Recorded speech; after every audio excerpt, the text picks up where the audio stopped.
Good morning Sabida. Good morning. কেমন আছো? ভালো আছি। দেখো একের পর এক কিন্তু পরোটার গোডাউন থেকে পরোটা বেরোচ্ছে। মানে কটা থেকে শুরু করেছো আজকে? সকাল 6টায় ঢুকি। আচ্ছা একটা আচ্ছা, এখন পরোটার দাম কত রয়েছে? সে 3 পিস 20 টাকাই আছে। 3 পিস 20 টাকা, সঙ্গে আলু মটর ছোলার তরকারি। আচ্ছা, আজকে কিসের তরকারি করেছো একটু দেখাও। এটা কিসের তরকারি সাবিদা? এই দেখো সোয়াবিন আছে, ছোলা আছে, মটর আছে। সয়াবিন ছোলা মটর।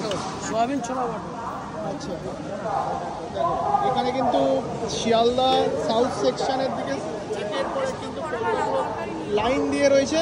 যে একজন ভাইরাল হয়ে গেছে বলে তার কাছ থেকেই যে খেতে হবে এরকম কোনো কথা নেই। সবাই কিন্তু সমানভাবে এরকম তেল ছাড়া পরোটা শিয়ালদা স্টেশনে বিক্রি করে। কি সাবিদা, তাই তো? মানে একজন ভাইরাল হয়ে গেছে বলে একজনের পিছনে সবাই, আমার মতো পরোটা অনেক জনের কাছে। হ্যাঁ, সবার থেকেই খাও।